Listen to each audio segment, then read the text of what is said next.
Gabriel Martinelli has arrived at the World Cup, bursting down the wing with terrifying acceleration, cutting inside past a bewildered defender, a swift, clinical strike finding the back of the net.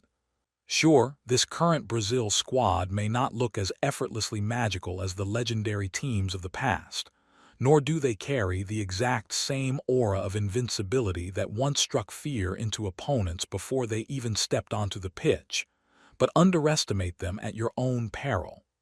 This team, armed with a new breed of relentless attackers, is far more dangerous than you think. This is why, over the last few grueling seasons, Gabriel Martinelli has quietly transformed himself into the ultimate weapon. He has completely redefined what it means to be a modern winger, bringing a level of intensity that is ready to shake this tournament to its core. Brazil has been desperately chasing their sixth World Cup, a prize that has painfully eluded them since the iconic triumph of Ronaldo, Rivaldo, and Ronaldinho back in 2002. For the rest of the footballing world, Brazil's recent struggles have been a source of relief. For Brazil, restoring their global dominance is an absolute necessity. And for Gabriel Martinelli, it is the perfect opportunity to stamp his authority on the biggest stage imaginable and finish the job that previous generations have struggled to complete.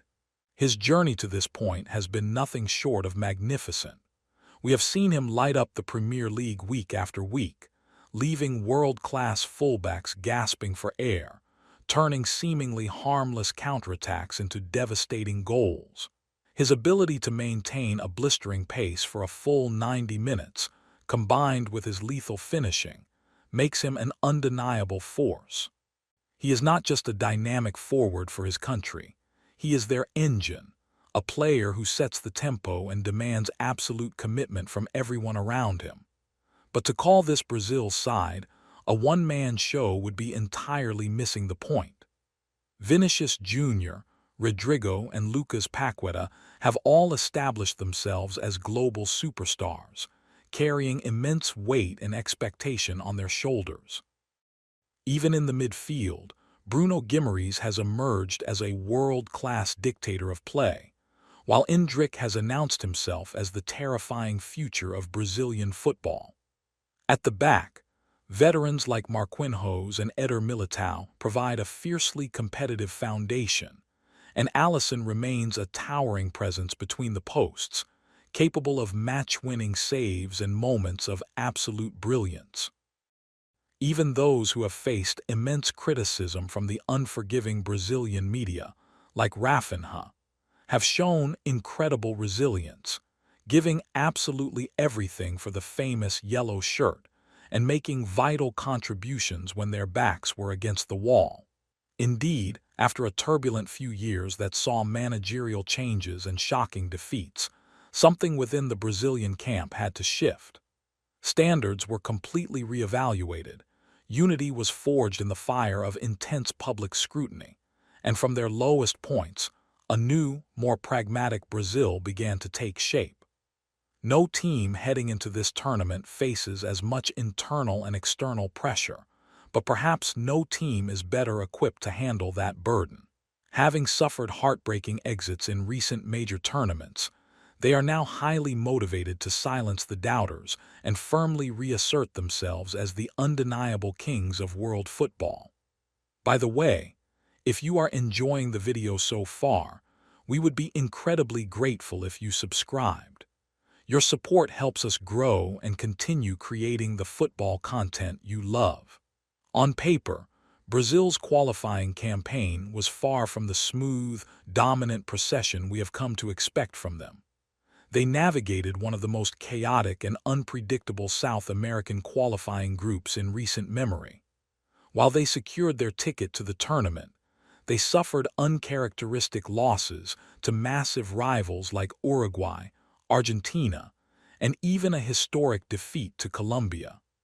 They were forced to grind for points in hostile environments, relying on moments of individual brilliance rather than cohesive team dominance.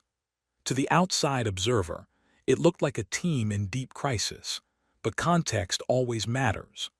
For one, the South American qualifiers are notoriously brutal, arguably the toughest in the world, with evolving nations like Ecuador and Colombia possessing golden generations of their own. There were glaring warning signs for the Brazilian management too, most notably their struggle to break down low-block defenses and their vulnerability to rapid counterattacks.